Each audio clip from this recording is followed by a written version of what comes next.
Okay, so here we are with mental gymnastics. Okay, you've probably heard that term before if you're on the internet often. It's like when someone is trying to make some kind of point or they're trying to defend an argument or something and they're just totally tripping over themselves and doing a bunch of weird stuff that is stopping, that doesn't even make sense anymore. And people say, yeah, that's sometimes what they say is like, I hope I don't know, like say, I hope your muscles relaxed because that was, no, that's not how they say it. I'm not very good at that stuff, but I've noticed that term mental gymnastics. You've probably heard it too. I mean, it makes sense.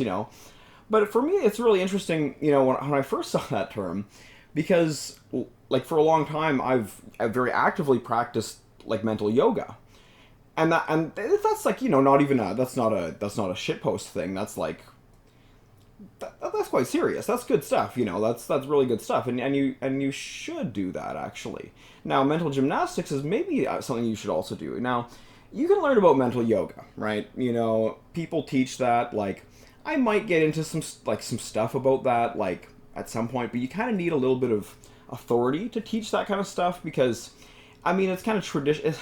I don't want to explain the whole thing. So I kind of have to come up with my own crap, because it's kind of that's just how it goes. Like that, the originality thing isn't so much that being original, like the whole thing about originality, like the really original stuff. Like, how can I explain this? It's because you can't really talk about the real shit. So you kind of have to like make something up that is.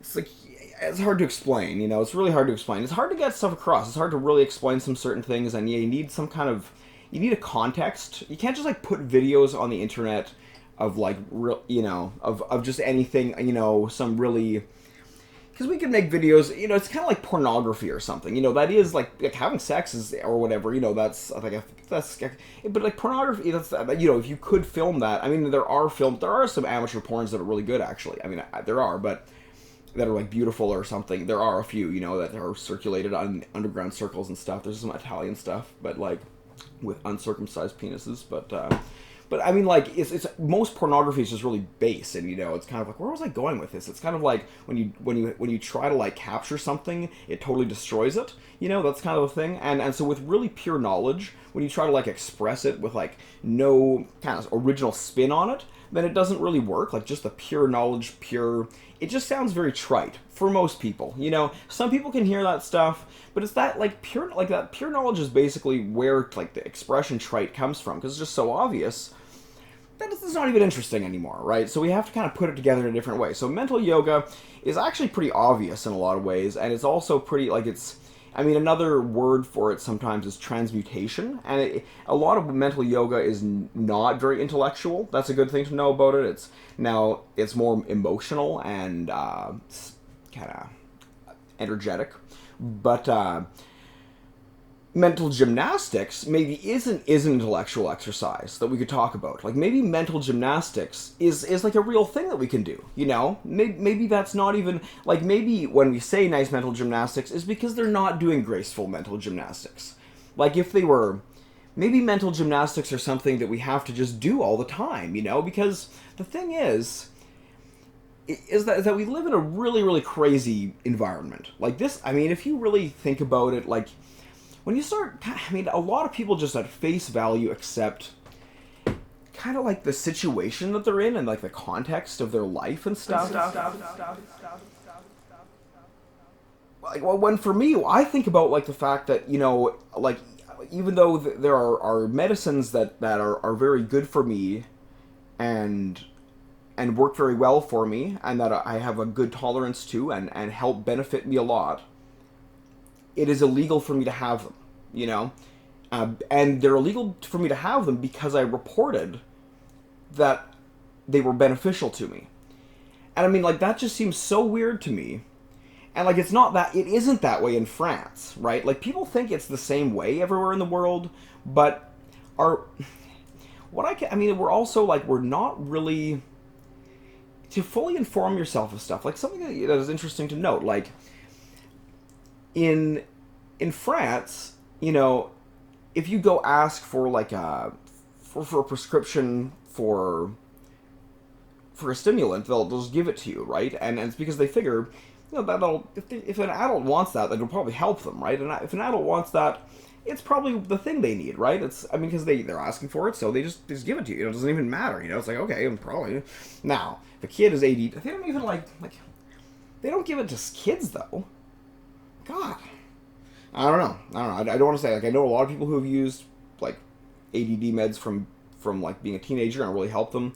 I was put on stimulants when I was 14 too. I was put on stimulants when I was 14, and they did really help me. But then I was taken off of them cold turkey after I developed a sick seizure. Fuck, I'm not doing that tick seizure disorder. I still have it a little bit, actually. I still kind of have that. But I developed that tick seizure disorder. I would even like gap out for like an hour and just like wander around. They kind of thought it was all related because it kind of all went away when they took me off the medication. But my life totally fell apart, and I had to like.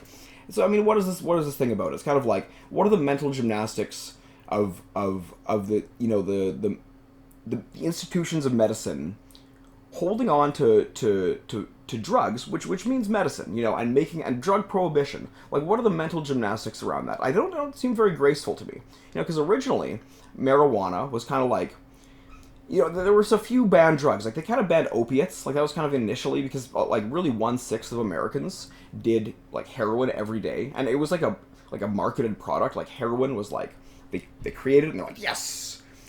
It's like heroin, like it's like the hero of heroin. It's crazy. And that's like, they're like, this is the shit, the shit. It is kind of the shit, right? But, so 1/6 of Americans doing heroin, they're like, wow, we gotta shut this down. They took this out. But then they realized that the scope of like the Drug Enforcement Administration was not really, valid. So they kind of did some mental gymnastics to like make it so that they could, expand their mandate a lot, right? Because any government mandate just wants to expand itself, right? That's a good thing to know about the government. They like to expand, Sorry to like be, I don't want to be like, to be inconspiratorial or anything, but governments do like to expand. They love doing that, right? So the DEA, I mean, we know this from history, right? So the DEA basically, like, marijuana, like the most harmless, actually beneficial substance, like, that you can smoke, basically, other than maybe mullion, which is kind of not very harmful either, and maybe but good for you too. I haven't tried it though. I've just heard that, right? I don't know. But like marijuana, they basically like, no one cared about marijuana. No one cared about it, but black jazz musicians and most people from South America really smoked marijuana. Like, really most people from South America, up in South Central America and Mexico, all that, right? North America. But it was kind of down there that they were smoking more marijuana, right? And basically it got associated with black people and Hispanic people, right? And that was, it was, and if you read what the DEA published in 1930 to convince the public that it was a good idea to ban marijuana, it's explicitly racist. It's explicitly racist, right? Is that black jazz musicians will be shut out, and particularly that Hispanic people won't want to move here if weed is illegal, right? So, I mean, that's explicitly racist, and yet those laws are still on the books. And so, when they're challenged, like, I mean, they're mental gymnastics that are not very graceful. Now, we can do our own mental gymnastics, but we don't really have to. Like, it's kind of like, mental gymnastics are something you force someone else to do. And the way that you do it is by asking pointed questions, right?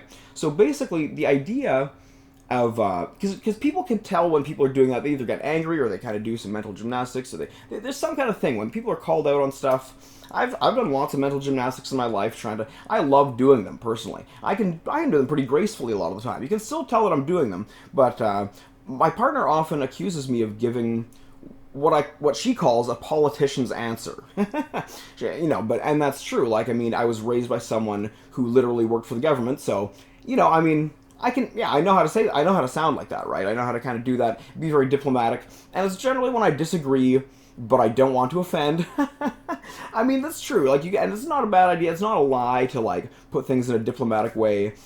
But we're getting close to the end here, so you know what I mean? Like, mental gymnastics, I mean, you can be very graceful, and you'll find that you often have to perform them when you're kind of like, if you engage in discourse, right? And I just want to play a little bit of a track for you because it's so fucking good. Let's just check this track out, Let's just check this out.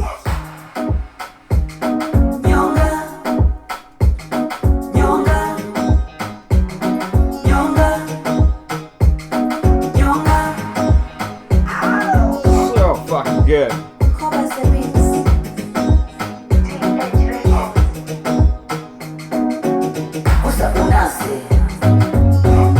Okay, that's a preview.